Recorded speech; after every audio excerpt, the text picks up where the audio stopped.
ಒಂದ್ ಕಂಪ್ನಿ ಒಂದ್ ಟೈಮಲ್ಲಿ ಏರ್ ಕ್ರಾಫ್ಟ್ ನ ಇಂಜನ್ ತಯಾರಿಸ್ತಿತ್ತು. ಆ ಕಂಪ್ನಿ ಬ್ರ್ಯಾಂಡ್ ನ ವ್ಯಾಲ್ಯೂ ಈ ಜಗತ್ತಲ್ಲಿ ತುಂಬಾ ದೊಡ್ಡ ಸ್ಥಾನದಲ್ಲಿತ್ತು. ಆದ್ರೆ ಒಂದ್ ದಿವ್ಸ ಎಲ್ಲಾನು ಮುಳುಗೋಯ್ತು. ವರ್ಷ 1945 ಎರಡನೇ ಮಹಾಯುದ್ಧದ ಸಮಯದಲ್ಲಿ ಇದರ ಮೇನ್ ಫ್ಯಾಕ್ಟರಿ ಮೇಲೆ ಬಾಂಬ್ ಬ್ಲಾಸ್ಟ್ ಆಯ್ತು.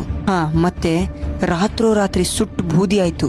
ಟಾಪ್ ಅಲ್ಲಿರೋ ಕಂಪ್ನಿ ಸೀದಾ ಮುಳುಗೋಯ್ತು. ಆದ್ರೆ ಈ ಕಂಪ್ನಿ ಸೋಲ್ನ ಈಸಿಯಾಗಿ ಒಪ್ಕೊಳ್ಳಿಲ್ಲ. ಮನೆ ಚಿಕ್ಕ ಪುಟ್ಟ ವಸ್ತುಗಳನ್ನ ತಯಾರಿಸ್ತಾ ಮತ್ತೆ ಶುರು ಮಾಡ್ತು. ಅದಾದ್ಮೇಲೆ ಸೈಕಲ್ ತಯಾರಿಸೋದಕ್ಕೆ ಶುರು ಮಾಡ್ತು. ಅಂಡ್ ಮೋಟಾರ್ ಸೈಕಲ್ ಮಾಡೋದ್ನು ಶುರು ಮಾಡ್ತು. ಇವಾಗ ಆ ಕಂಪ್ನಿ ಜನರ ಡ್ರೀಮ್ ಕಾರ್ ತಯಾರಿಸುತ್ತೆ. ಹೆಸರೇ BMW.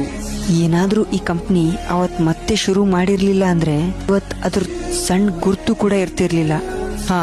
ಈ ಸ್ಟೋರಿಯಿಂದ ನಾವು 2 ವಿಷಯಗಳನ್ನ ಕಲಿತೀವಿ. ಜೀವನದಲ್ಲಿ ಎಲ್ಲಾನು ಕಳ್ಕೊಂಡಿದೀವಿ ಅಂದ್ರೂ ಮತ್ತೆ ಏನಾದ್ರೂ ಹೊಸದಾಗಿ ಸ್ಟಾರ್ಟ್ ಮಾಡ್ಲೇಬೇಕು. ಎರಡನೇದು BMW ಸ್ಟೋರಿಯಿಂದ ನಮ್ಗೆ ಇದು ತಿಳಿಯುತ್ತೆ, ಜೀವನದಲ್ಲಿ ರೀಸ್ಟಾರ್ಟ್ ಮಾಡೋದು ತುಂಬಾ ಅವಶ್ಯಕತೆ. ಅದು ಚಿಕ್ಕದಾಗೆ ಮಾಡಿ ರೀಸ್ಟಾರ್ಟ್ ಮಾಡ್ಲೇಬೇಕು.